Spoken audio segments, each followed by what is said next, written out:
It's the moment we all been waiting for. Candace Owens has finally addressed Erika Kirk. I call her the widow, Charlie Kirk's widow. And the reason that I keep calling Erika Kirk Charlie Kirk's widow is because, and people will say, she has a name. Why do you keep saying Charlie Kirk's widow? It's because I believe, as a marketing guy, somebody that's made millions of dollars off of creative marketing, I believe everything that woman is doing is so we can say her name.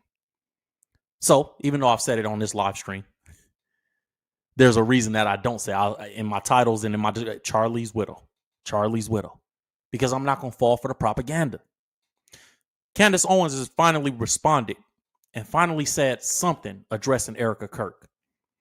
And, after making statements like this, I believe, and I'm saying this retrospectively, that from that moment onward, Charlie and I were assigned handlers.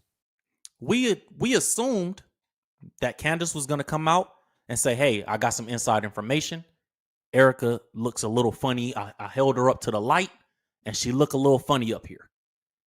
But I don't think Candace is ready to make that move. We're going to play Candace's full statement in this live stream. I'm going to let you guys hear. We're going to pause as we go. And she can't say a lot. I believe she's in a position where her hands are somewhat tied because of the perception of, so there's people, because of how hard she's going for Charlie Kirk, there's people out there that are saying that, Candace was obviously, she's clearly in love with him. She clearly wanted that to be her husband. And so I understand the delicate position she's in. And she's also made the statement that if Erika Kirk comes forward and says that she wants me to stop talking about Charlie, I will stop.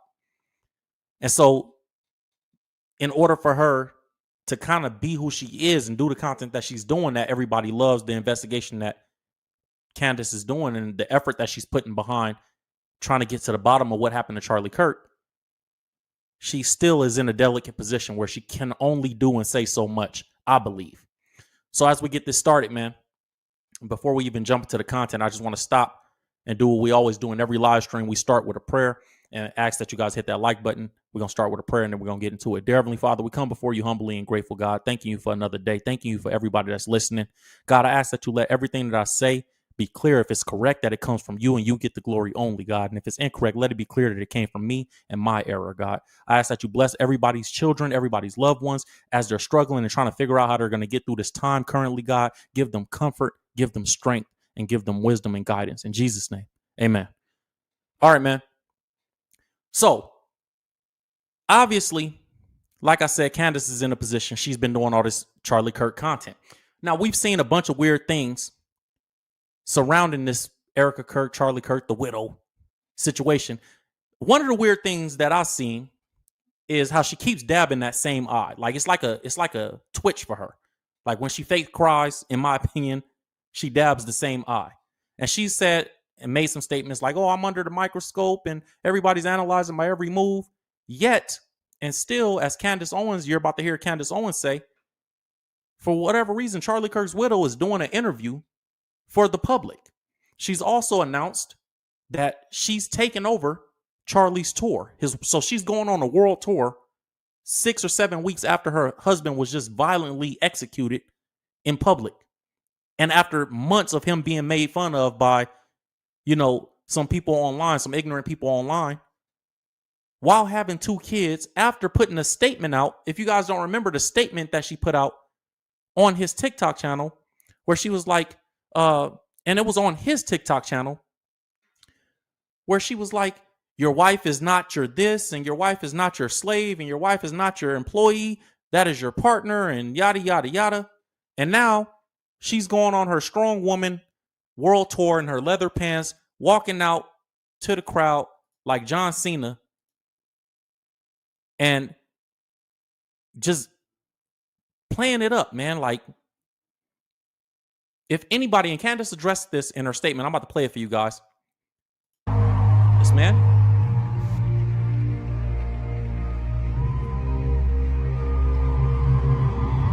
Look at this. So not only is that going on,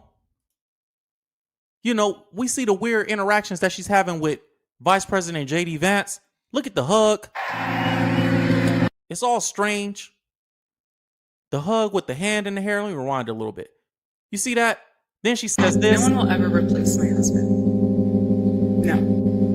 But I do see some similarities of my husband and JD. Help me welcome to the stage Vice President JD Vance. What? No one will ever replace my husband.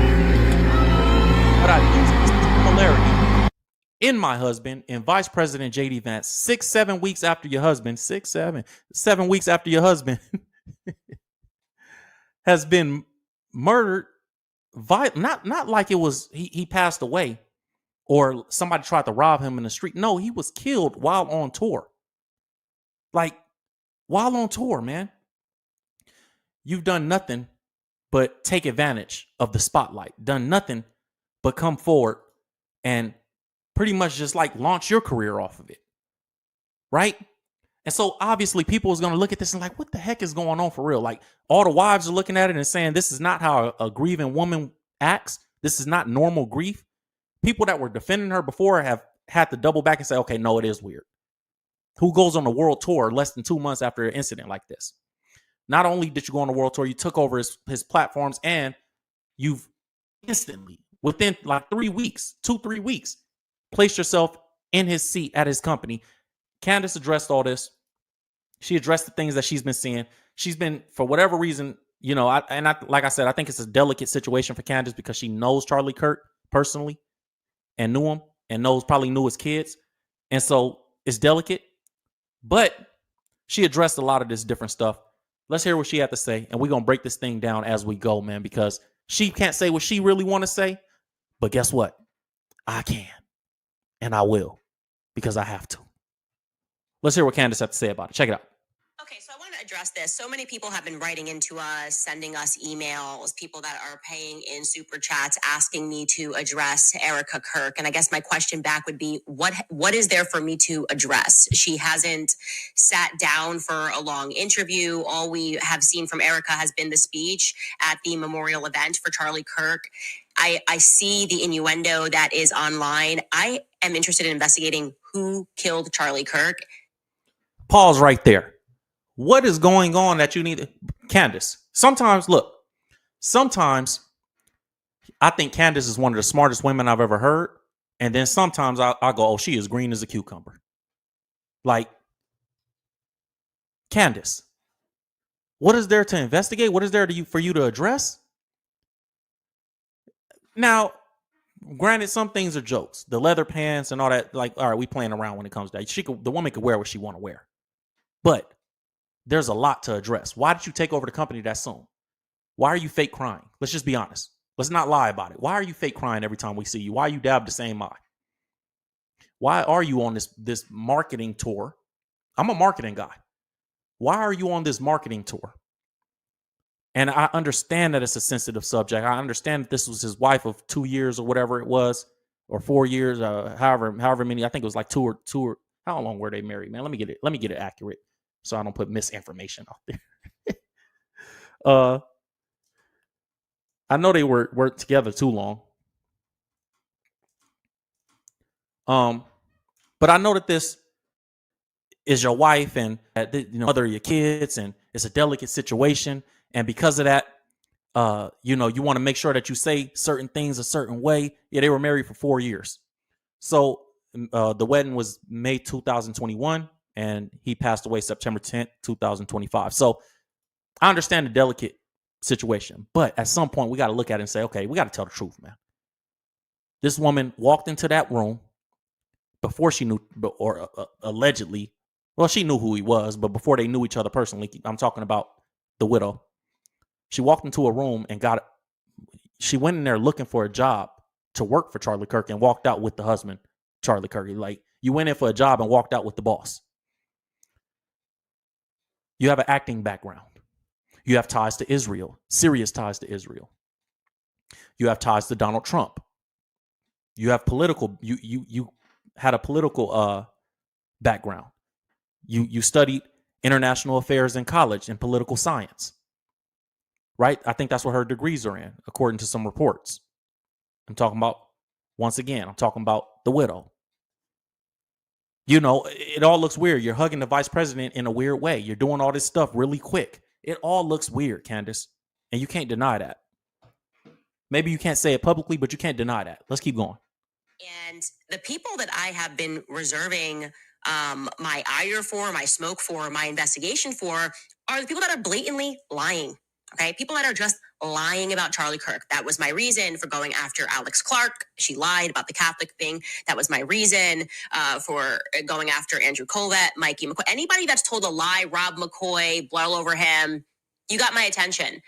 What lie has Erika told that I'm supposed to be focused on? Okay. Like, has she said something about, did she come out and say, Charlie never had an issue with Israel in the end? He loved Israel to his dying breath. Maybe that's a smart play by Erika Kirk. Because, like, if I don't say nothing, Candace has nothing. I know how Candace is. If I don't say nothing, she has nothing to say. So I got to just keep being quiet and just doing my world tour, doing my appearances, making sure I'm popping up, showing my face. I just don't see how a woman grieving a man, a husband, and father of her children can make that many appearances in such a short amount of time and be that equipped and ready to take over his company that quickly. It's weird. But I understand Candace is like, well, she hasn't said anything that I could criticize just yet. So maybe Candace is waiting for that. Let's hear what else she got to say. She hasn't done that. She simply hasn't done that. What we have around the corner is a big interview that's going to be dropping this week. Erika Kirk sat down with Jesse Waters, and I can tell you, Charlie loved Jesse Waters. Jesse Waters. Why is she doing an interview? Most play time on Fox News back in the beginning. That was the big show that we got to book. And so it's a good fit. It's a fitting program for her to go on to. If she was sitting down with like Bibi Netanyahu's entourage, I might have something to say. But everything that she has done she's been having conversations with people who were actually friends with Charlie. Erika is also, I think, slated to join Megyn Kelly on tour. Don't quote me, but I'm pretty sure I saw that being teased. And that's not suspicious to you, Candace? That's not suspicious to you? You got all these tours, you got these tours lined up and all that less than 2 months after this man was murdered that way?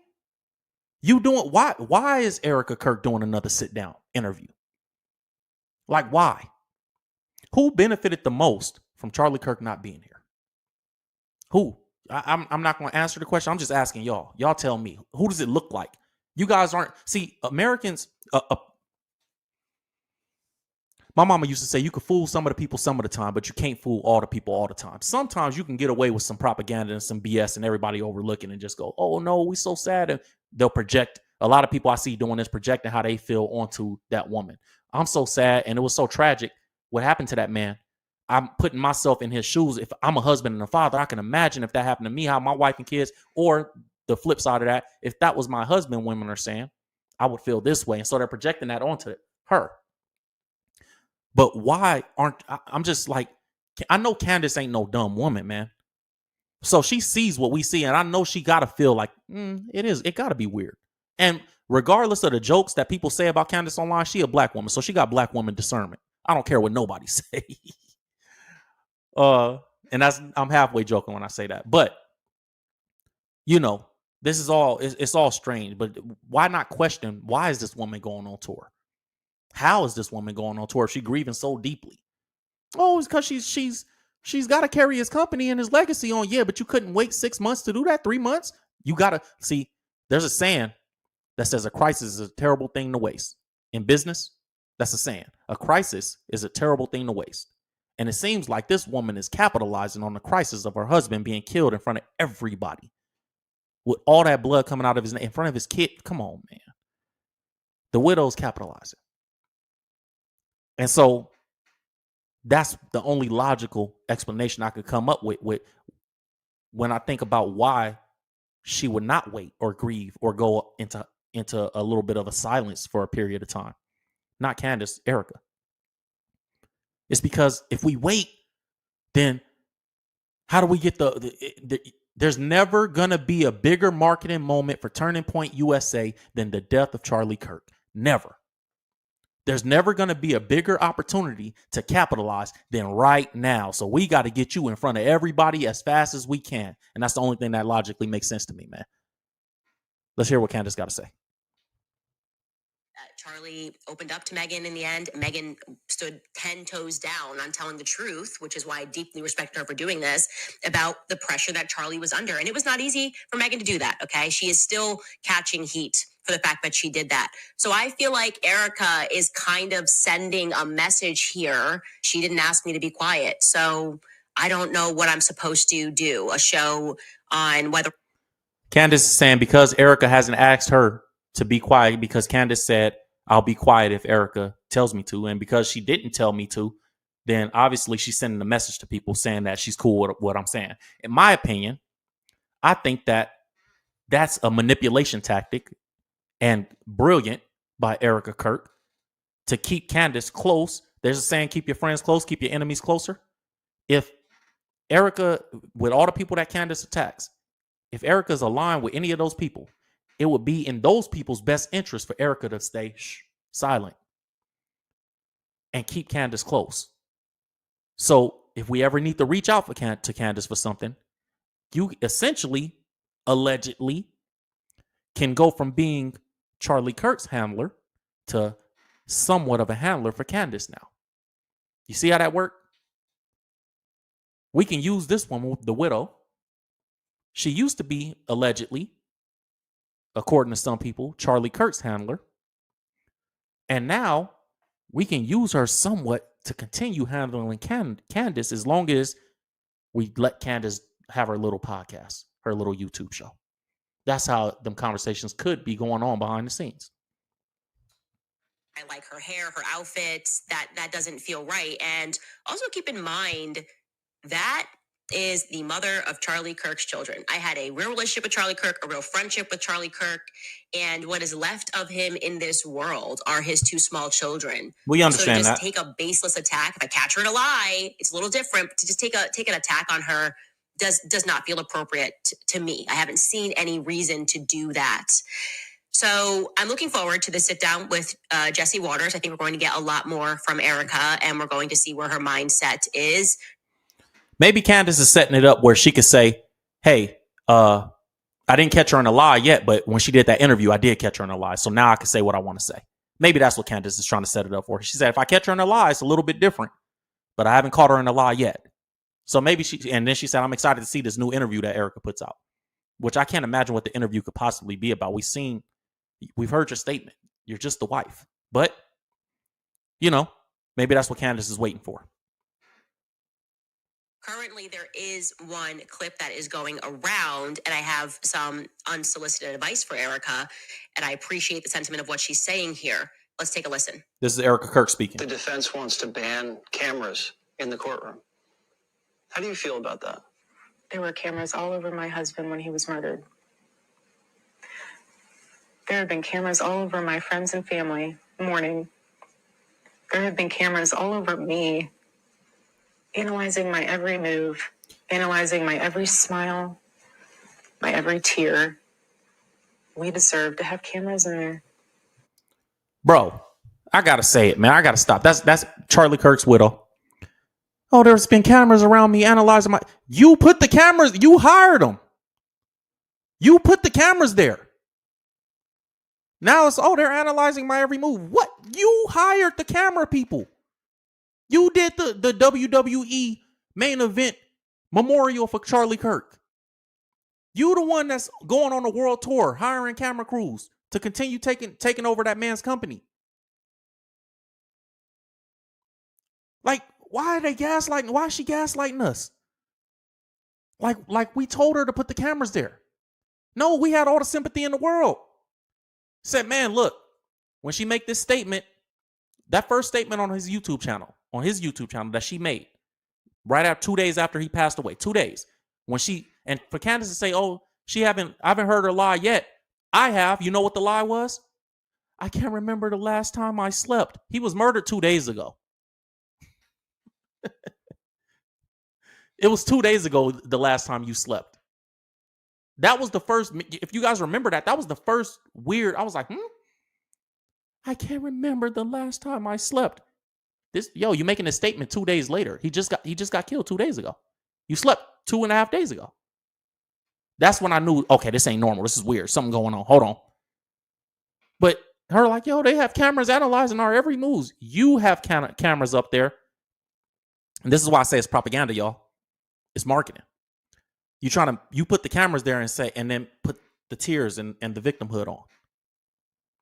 And then say, yo, I can't believe everybody's treating me this way. Yo, whether it's good press or bad press, some people just want the press. Let's keep going. Why not be transparent? There's nothing to hide. I know there's not, because I've seen what the case is built on. Everyone's what true evil is. This is something that could impact a generation and generations to come. So I agree with the sentiment, and I'm glad that she has pointed out how ridiculous it is to not want cameras into the courtroom, how ridiculous it is to allow him to appear virtually, not even on camera, for some pre-hearing matters. None of this makes any sense to the public. And what I did say it does if you're covering up. I don't remember which episode it was I would not have wanted Erika it would not have been my advice for Erika in a stage of grieving to go from being the widow to being the CEO and the chairman of the company. If I was running the company, I would have said, let's put in place an interim CEO, right? Someone. Yes, Candace. Now you thinking. She said what Candace is saying essentially is in a diplomatic way, so she could still be in the good graces of Erika Kirk. She's saying that you should have never took over his company that quick. That's weird. Why did you take over his company that quick? This is not like you just replacing the CEO. This is a nonprofit that's built off of the back of his brand. Why did you just sit in his seat 2 weeks later? And she said, y'all couldn't put an interim CEO in place? You had to take over his company right away? Now Candace is asking the right question. Justin Strife, I think, was the COO. I would have put in an interim CEO and allowed people to figure things out because it is a true statement that there's two things happening here. There's a widow, and then there is the chairman and the CEO. And that person, no matter what, is going to have to catch heat for any decisions the business is making. That's just the reality of the way the world works. When you're a CEO and you're a boss, if a mistake is made, doesn't matter whether you did it, whether you said it, whether you tweeted it, it's going to come down on you. And she has assumed that role. Okay. I disagree. Outside looking in, I don't have no information, no inside information. I don't know. But outside looking in, as somebody that's made a success in business and come from the street, I'm looking at it, bro. And that woman does this. Candace said, I think it's two things at play. We have a grieving widow, and then we have the executive at this company, the CEO of this company.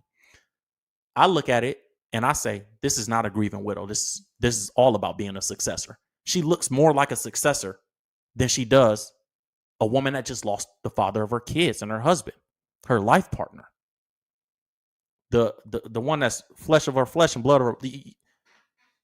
This looks like somebody that I always knew I was going to be his successor, which makes it weird again to me because when he first passed away, they were acting like they were looking for a CEO. Like, oh, maybe it'll be Ben Shapiro. Maybe it'll be Tucker Carlson. In my opinion, they knew it was going to be that woman from the very beginning because that's the marketing play that makes the most sense. Because if we have his wife sit in this seat, it's almost like having him sit in this seat. And they're aware that this is not just like a normal corporation. It's built on Charlie Kirk's brand. So you need somebody that's like Charlie Kirk, but not Charlie Kirk to sit in that seat. You would have to get his best friend. You would have to get a close family member. You have to get somebody that can speak on his behalf, and who better than his wife?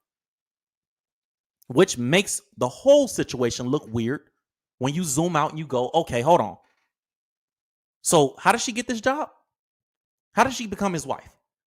By walking in trying to get a job at the company, and then you walk out with the man, and then 4 years later, you're his successor. He's killed 4 years later. And then you own everything? And what did you have to give up exactly? Oh, you just have to have some kids by him, which are your kids as well. So that benefits you too. So criticisms pertaining to anything at Turning Point USA that are being directed at Erika are fair. Obviously, they are fair if they are directed about Turning Point USA and their actions. The second thing that I would say, and again, this is unsolicited advice, so she's free to throw it out. But in the entire issue and the energy right now is that people, irrespective of what's happening on paper, don't believe the story. We don't. They don't believe the story. And you are, and of course, this is only a snippet of the interview, so I'm sure more will be said here. Nah. But I'm getting that you have seen the case. You think it's a solid case. She thinks it's a solid case at least, and is saying, show everybody what you have so they can see true evil. Within her capacity of chairman and CEO of Turning Point USA, they could be more transparent about what happened that day. People don't like the stuff that they've seen about Mikey McCoy. They don't like what they've seen about Rob McCoy. They don't like the history of Rob and Mikey McCoy and their involvement here. They don't like the video of Terrell. They don't believe what time text messages were sent or when the phone calls took place. You know, Rob McCoy is lying. In the areas that you can control the transparency, I think doing that would be beneficial to Turning Point USA, because you ain't telling the full truth either, is what Candace is saying. Yo, y'all want transparency? Y'all ain't transparent. We want to see some transparency from what y'all got going on over there. You the CEO, bro. Step into that role. Put them big girl shoes on. We want to see what's going on. Why y'all hiding so much? Why am I exposing so much? Candace is saying. Why I'm the one bringing text messages forward? Why are y'all lying? Why is people over there lying at that company? That's his company. Why was I seen the reports that Charlie Kirk had sent some text messages around that said he was concerned about the donors that were donating. Who are these people, and why are they giving us so much money? And what do they want in return? And then people was upset with Charlie about investigating where the money was coming from. So, yeah. You the CEO, Miss Widow. Put it on the table. Let us all know what's going on then, since you so gun-ho about transparency. I don't think Turning Point USA is going to survive if they continue down this path of, Tyler Boyer late night tweeting at donors as he did over the weekend. I think he directed his fire at John Mappin and Erika. They're not going to survive regardless. John Mappin a loser. I don't think that that's the correct messaging to come out of Turning Point USA. And there is something that my husband always says to me, and I don't know if he got it from somebody else, he probably did, but the expression is the market is always right. That's a common phrase. It's about trading and things of that nature, meaning irrespective of what your opinion is or what you think the market is the market. So the market meaning the public. The public always decides. The top execs at Cracker Barrel thought it was brilliant to change the marketing, and they brought in the highest paid advertisers to do that, and they thought it was sleek and it was amazing. The people revolted. Mm-hmm. And they said, we don't like this. We don't trust it. Put that old man back up there. We want to see the Cracker and the Barrel, or we're out. No, that's crazy. And guess what? The market saying we want to see the Cracker and the Barrel is crazy, Candace. Bro, yo. That was crazy. It was right. That's kind of the point of the expression. The market is always right. And the market right now is saying we don't believe a single thing that happened that day. We do not trust the donors at Turning Point USA. We've got no messaging about whether those donors were removed. We want Turning Point to hit hard the people that are lying. Why are we getting this dance around the Catholic topic, which again did not come from Erika? Okay, did not come from Erika. And I imagine there are a lot of people that are speaking in your ear. Man, there's a saying that I was raised on. It said, "You know a shepherd by his sheep." You know a shepherd by his sheep. If you the leader of that, you the CEO of the company, like Candace said, you're going to get the criticism, but you're going to answer them questions. Why the people that you running, that you leading, why is these things going on behind the scenes? So it's like, oh, it's not Erika. Nah, it is. Because you know a shepherd by his sheep. So we're not going to excuse that. That's what it means to to wake up one day and be the chairman and CEO of a major company. But people are going to need clarity on these matters, because it doesn't feel like those snakes are out of the garden. That's what it doesn't feel like, I would say.